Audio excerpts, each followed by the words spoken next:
Hello again from the Agakala React, and today we will be watching first major Ottoman defeat, Battle of Rovine from 1395. It's a 4K documentary from Kings and Generals, and it's a part of the Ottoman History and Battles playlist. And yeah, this is another part of it. I'm not sure how many left there actually. Let me see. There's a good few of them, I believe. That I still gonna have to watch, and I'm going in order that they are on the playlist of the author. So, I'm doing that every 2 weeks, because why not? I was doing the other one. Excuse me. Okay, so 1, 2, 3, 6, 7. Oh, there's still a good few. 1, 2, 3, 5, 6, 7, 8. 9, 10, 11, 12. So this one I'm watching is like a first one out of 13. So we're gonna be saying that for quite some long time now. Anyway, it's pretty interesting. I mean, like, I'm not big for battles and stuff, but the way how they showing it, it's actually really good. So let's just jump into it. There's an appro. Why I'm a kitty and. There you go. Okay, so we'll just go.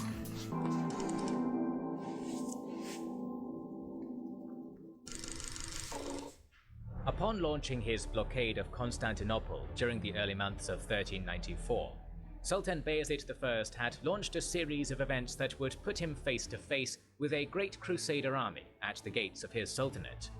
In this video, we will explore Bayezid's campaigns to subdue the defiant realm of Wallachia in a preemptive strike against the Crusaders, while King Sigismund of Hungary slowly builds a massive pan-European alliance to drive the House of Osman back across the Bosporus once and for all.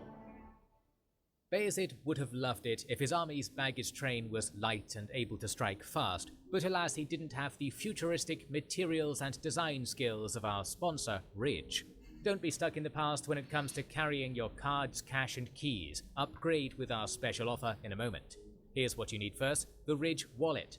It's a compact and stylish wallet that doesn't have to squeeze into your pockets. It's smaller than the smallest wallet we had to compare it to, but it's also super strong, being made of military-grade material and given a lifetime guarantee. Slot in up to 12 cards, add cash using the band and clip if needed, and never look back on the medieval tier leather wallets of old. As for your keys, that's another annoying and messy carry with the usual keyring setups, so streamline it all with the Ridge key case. It's another small, strong gadget with a professional look and space for 6 keys. Easy to use, and again it comes with a lifetime guarantee and makes life that little bit smoother. Leave the Crusaders fumbling their keyrings while you head off on your merry way. All Ridge products have a 99-day money-back guarantee if you don't like them, and you can get them cheaper by using our offer. Go to the link in the description and use code KINGSANDGENERALS to get a 10% discount. It's nice that they come with the tool as well. As King Sigismund of Hungary was in the process of forming a crusader alliance in Europe to relieve the blockade of Constantinople, news of a gathering crusader army trickled down to Edirne. Although the European response to the blockade of Constantinople would not be swift, by 1394, Sultan Bayezid I had already begun war preparations at home for the eventual conflict. During this limbo period, Ottoman forts in the Balkans were reinforced and resupplied with new garrison soldiers from Anatolia.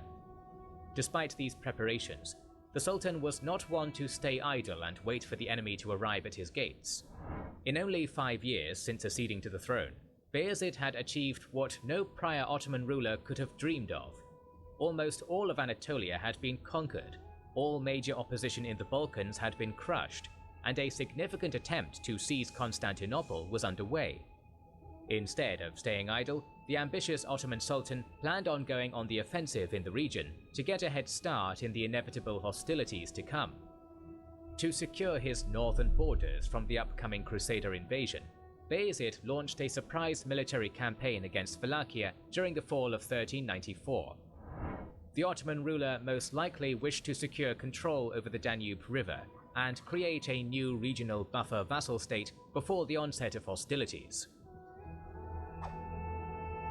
Crossing the Danube from near Nicopolis, the Ottoman army made their way north to capture the Wallachian capital of Kotir de Argesh. The Ottoman Sultan thought that, through his lightning campaign into the region, Mircea I of Wallachia would have no choice but to bow down to his rule. However, after a few days of raiding and burning the countryside alongside the Danube, no response came from the Wallachian voivode.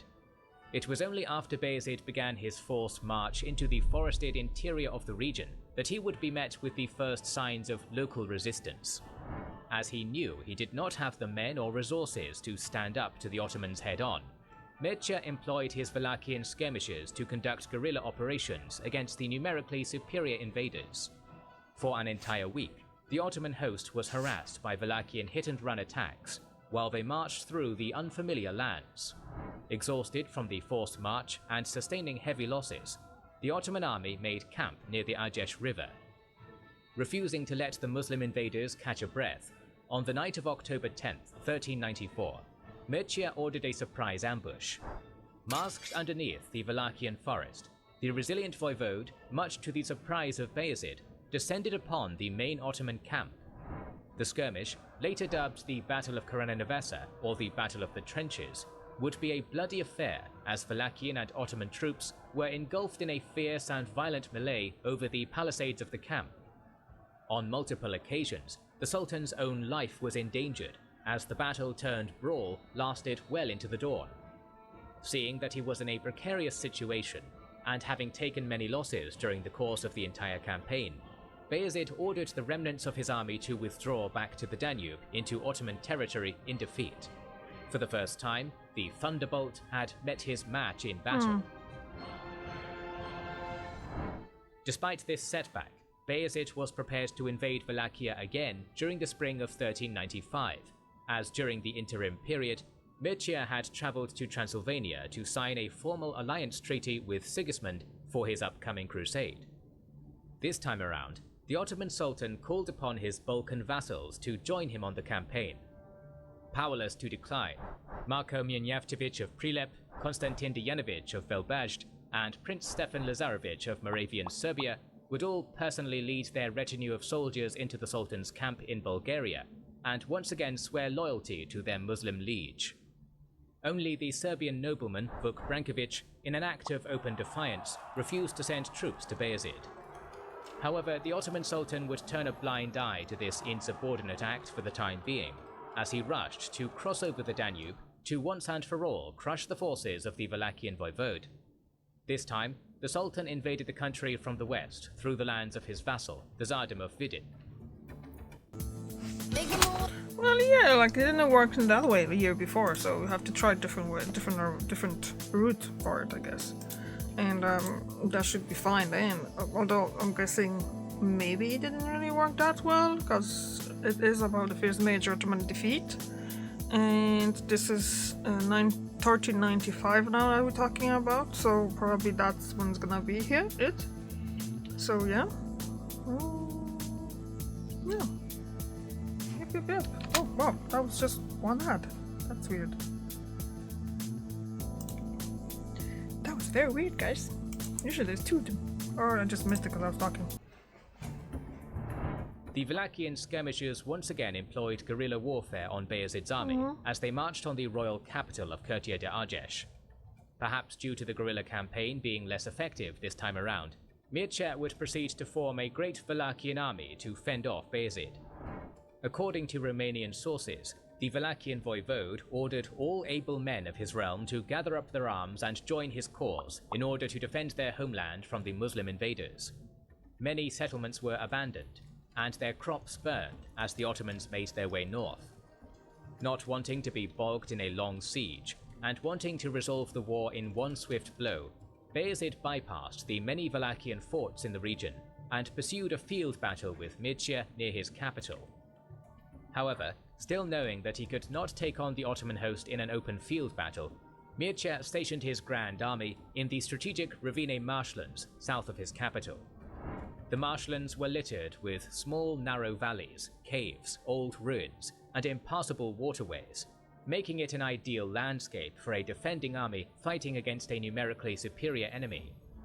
As Bayezid deployed his army on the battlefield, many sections of his host would be bogged down and immobilized in the marshes, such as his heavy Capiculu and Serbian cavalry. However, this would not stop the Ottoman Sultan from pursuing Mircea's army, since, after all, what was one marshland compared to the conquest of Anatolia? According to the more dramatic retellings, the following Battle of Rovine would last for an entire week. During the dragged-out battle, multiple Ottoman attempts to breach through the marshes failed, as many were killed by Wallachian archers. It was during one of these attempts to breach the marshes that the entire Ottoman vanguard of irregular infantry would be cut to pieces by incoming Wallachian arrow fire. Ottoman attempts to flank around the marshes to strike at Mircea's main camp were also thwarted. As the struggle continued, the Wallachian troops began digging trenches throughout the local terrain as a means to defend themselves from wave after wave of Ottoman assaults to much success. With each passing day, Ottoman casualties rose up as Ottoman corpses scattered the marshlands of Rovine. Amongst the dead were Bayezid's Serbian vassals, Marko Mjunjevčević of Prilep and Konstantin Dijanović of Velbajд. Only after a surprise Wallachian nighttime assault on the main Ottoman camp did Sultan Bayezid conclude that further attempts to break through the marshes were futile. Cutting his losses short and withdrawing from the battlefield, Bayezid once again abandoned his campaign against Wallachia. The Battle of Rovine had ended in a decisive victory for the Wallachian voivode, even if it came at a great loss in manpower, as he defeated an Ottoman army multiple times the size of his own host. However, not all was lost for the Ottomans after Rovine. In the months after the battle, Mircea I had become increasingly unpopular since his prolonged struggle against the Ottomans had drastically depleted the Principality's military and economic resources. Eventually, he was deposed by his court rival Vlad I. As Mircea I fled to the nearby Kingdom of Hungary, Vlad I submitted before Bayezid, removing Wallachia from the anti-Ottoman So all that was for nothing, pretty much. Began to pay tribute to Edirne. Although unsuccessful on the battlefield, Bayezid had, through diplomacy, secured his northern border with Wallachia. Now, the Ottoman Sultan turned his gaze back to his Balkan holdings, for he wanted to crush all remaining opposition in the region before the onset of the Crusader invasion. Upon crossing the Danube, Ottoman armies were ordered to besiege the last Bulgarian holdout of Nicopolis, still held by the relentless Tsar Ivan Shishman. Back during the reign of Murad I, Ottoman forces in the past had tried capturing the Bulgarian fortress town to no avail. However, this time, the Ottomans had more resources to spare for the siege. After a short and one-sided struggle, Nicopolis fell to the forces of Bayezid, thus bringing a formal end to the Bulgarian Empire. Soon after the siege, Tsar Ivan Shishman of Bulgaria would be first imprisoned, then executed on the orders of Bayezid.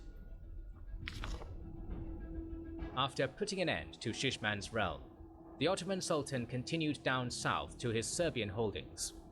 The former lands of the two slain Serbian despots from the Battle of Rovine, Marko and Konstantin, were formally annexed into the Ottoman Sultanate, as they had no male sons to succeed in their seats. In addition to these land acquisitions, during the same period, Bayezid invaded the lands of Vuk Branković, the Serbian noble who had failed to supply him with troops during his Wallachian campaign. In a short period of time, the insubordinate Serbian lord would be defeated in battle and imprisoned, while his territories were transferred to the more loyal Stefan Lazarević. After spending 2 years in an Ottoman cell, Vuk Branković, the Serbian noble who defied Edirne since the Battle of Kosovo, died from natural causes. Well, at least someone died from natural causes. Not being like murdered in their sleep or something like that. Or assassinated. Just for... I'm guessing that's nothing unusual. That was going on all around the world back then, isn't it? So far it's kind of interesting, but like, it's such a waste of life. Just be, you know, like, going with going for all that fight and dying there, so someone can be just get over, like, take over the power, because obviously taking, you know, trying to protect your land and stuff like that it costs, obviously, costs lives, costs resources and stuff like that, and in the same time we can't really rely to doing everything as in normal times. So that was a bit of a letdown to me. But I guess that wasn't first and the last time something like that happened. The year 1395 had been kind to the Thunderbolt. The last 12 months had seen Bayezid consolidate his power in the Balkans before the arrival of the Crusaders. The Ottoman Sultan now controlled the major Danube crossing towns of Vidin, Nicopolis and Silistra. Wallachia had left the Crusader coalition, and a pro-Ottoman ruler now sat in Curtea de Argeș. The Bulgarian Empire's dubious ruler, Ivan Shishman, had been murdered and his realm conquered. Lastly, Vuk Branković had been deposed, and now the Serbian realm was unified under a loyal Ottoman vassal prince. However, the following year would see Bayezid come face to face with his greatest challenge yet. Since their conversion to Christianity under the Arpad dynasty during the 11th century, the Kingdom of Hungary had been one of Europe's largest and most formidable states. The kingdom was largely located on the rich farming lands of the Great Hungarian Plain, situated at the crossroads of Central and Southeastern Europe. Under the Anjou dynasty, Hungary had expanded its reach deeper into the Balkans during the same period in which the Ottoman Sultanate was also making gains in the region. During the reign of Louis I, multiple wars were fought against Bosnia, Moldavia, Wallachia, Serbia and Bulgaria in order to bring them into the Hungarian sphere of influence. Although many of these states willingly yielded to Hungarian suzerainty initially in order to deal with the growing Ottoman threat, Louis's death in 1382 would end Hungarian dreams of forming a Magyar-led Balkan peninsula. The late king would be succeeded by his eldest daughter, Mary I, whom herself was married to the son of the Holy Roman Emperor, Prince Sigismund. In the following years, Sigismund would be crowned king, and with the untimely death of Mary in 1395, he would become the sole ruler of Hungary. With the accession of Sigismund also came the first Ottoman raids into Hungary, and thus military preparations were made to strike back at Edirne. The crusade to come would be a vital opportunity for the young foreign king of Hungary to make a name for himself and cement his rule over his Magyar nobles. While Bayezid was on a conquest spree in the Balkans, King Sigismund had been slowly forming a great European Crusader alliance against Edirne. Although Europe had been politically divided during the Western Schism between the popes of Rome and Avignon, Sigismund's European envoys around the continent were fairly successful in gathering support for the anti-Ottoman crusade. Benefiting from the temporary cessation of hostilities between France and England during the Hundred Years' War, the Hungarian king had managed to get favorable responses from the two nations to join his coalition. Also, surprisingly, the most powerful man amongst the French nobility, Philippe II of Burgundy, would opt in to become the principal financier of the crusade, raising over 700,000 francs for the Hungarian king. Most likely, the Burgundian ruler saw Sigismund's anti-Ottoman crusade as an opportunity to demonstrate his duchy's newfound power, which had been won in the recent Anglo-French conflict. Philippe's son, John of Navarre, and many other prominent Franco-Burgundian nobles, such as Philippe of Artois, Enguerrand de Coucy, Jean de Vienne, Jean de Carouge, and their personal retinues, would all join the upcoming crusade. Meanwhile, the Italian merchant republics of Venice and Genoa, wishing to protect their lucrative trade routes and outposts in the Mediterranean and Black Sea regions from the rising Ottoman threat, would also join in the forming Hungarian-led coalition. Along with Constantinople, the Genoese colony of Galata had also been blockaded by Bayezid, an affront that would see the two rival Italian republics, in an uncommon occurrence, unite under the same crusading banner. The Knights Hospitaller of Rhodes, known for their piracy in the Aegean Sea, would also answer Sigismund's call against Bayezid, as they had been in open conflict with the Ottomans since the Battle of Kosovo 7 years prior. With the naval powers of Venice, Genoa, and the Knights Hospitaller all raising their banners against Edirne, Bayezid was now faced with the threat of Crusader warships bearing down on his coastal territories. The Ottoman navy was still in its infancy during this era, which meant it could not effectively counter the more sophisticated warships of Europe. King Sigismund's acquisition of European allies would not stop there.